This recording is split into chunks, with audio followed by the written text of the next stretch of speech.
ಹೇಳೋ. Phone ಪೇಗೆ amount ಆಗ್ತಾ ಇದ್ದೀನಿ. ಹಾಂ, ಇದ್ದಕ್ಕಿದ್ದಂಗೆ ಕಟ್ಟಾಯ್ತಾ ಇದೆ, ಯಾಕೆ ಅಂತ ಗೊತ್ತಾಗ್ತಾ ಇಲ್ಲ. ಫೋನ್ಪೇನಲ್ಲೇ ಆಟೋಮೆಟಿಕ್ ದುಡ್ಡು ಕಟ್ಟಾಗ್ತಿದ್ಯಾ? ಕೂಡ ನೋಡೋಣ. ಫಸ್ಟು ಇದು ಆಟೋಮೆಟಿಕಲಿ ದುಡ್ಡು ಕಟ್ಟಾಗಿದೆಯಲ್ಲೋ ನೋಡೋಣ. ಹಿಸ್ಟ್ರಿ ಓಪನ್ ಮಾಡೋಣ. ನೀವು ನೋಡ್ತಾ ಇರ್ಬೋದು ಇಲ್ಲಿ ಎಷ್ಟು ಆಟೋಪೇಗಳು ಆ್ಯಕ್ಟಿವೇಟ್ ಆಗಿದೆ. Grand T V, craft, Kuku F M.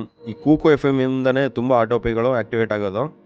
So ಇದನ್ನು ಹೇಗೆ ಕ್ಯಾನ್ಸಲ್ ಮಾಡ್ಕೊಳ್ಳೋದು ಅಂದರೆ, ಮೇಲ್ಗಡೆ ಕಾಣಿಸ್ತಿರೋ ಪ್ರೊಫೈಲ್ ಮೇಲೆ ಕ್ಲಿಕ್ ಮಾಡಿ, ಮತ್ತು ಇಲ್ಲಿ ಮ್ಯಾನೇಜ್ ಪೇಮೆಂಟ್ಸ್ ಮೇಲೆ ಕ್ಲಿಕ್ ಮಾಡಿ, ಮತ್ತು ಇಲ್ಲಿ ನಿಮಗೆ ಸ್ಕ್ರೋಲ್ ಡೌನ್ ಮಾಡಿದ್ರೆ ಆಟೋಪೇ ಅಂತ ಕಾಣಿಸುತ್ತೆ. ಈ ಒಂದು ಆಪ್ಷನ್ನ ಕ್ಲಿಕ್ ಮಾಡಿ. ಇಲ್ಲಿ ನೋಡ್ತಾ ಇರ್ಬೋದು ನೀವು ಎಷ್ಟು ಆಟೋಪೇಗಳು ಆ್ಯಕ್ಟಿವೇಟ್ ಆಗಿದೆ ಅಂತ. ಸೊ ಇದರಿಂದ ನಿಮಗೆ ಆಟೋಮೆಟಿಕಲಿ ದುಡ್ಡು ಕಟ್ಟಾಗ್ತಿರುತ್ತೆ.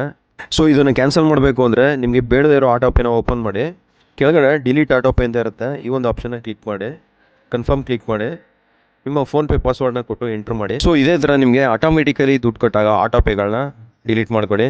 ಕೂಕು ಎಫ್ ಎಮ್ಮು ಇದು ಜಾಸ್ತಿ, ಇದರಿಂದನೇ ಆಟೋಪೇಗಳು ಆ್ಯಕ್ಟಿವೇಟ್ ಆಗೋದು. ಯೂಸ್ ಇಲ್ಲ ಅಂದರೆ ಇದನ್ನು ಕೂಡ ಡಿಲೀಟ್ ಮಾಡ್ಕೊಳ್ಳಿ.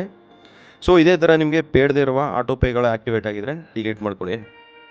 ಕಾಮ ಥ್ಯಾಂಕ್ ಯು ಅಣ್ಣ, ನಿಮ್ಮಿಂದ ನನ್ನ ದುಡ್ಡು ಸೇವ್ ಆಯಿತು. ತಿಂಗಳಿಗೆ 2,000 ಅಮೌಂಟ್ ಆಗ್ತಿದೆ, ಎಲ್ಲ ಕಟ್ಟಾಗೋಗ್ತಿತ್ತು. ಹೌದಾ? ಥ್ಯಾಂಕ್ ಯು ಅಣ್ಣ. ಓಕೆ.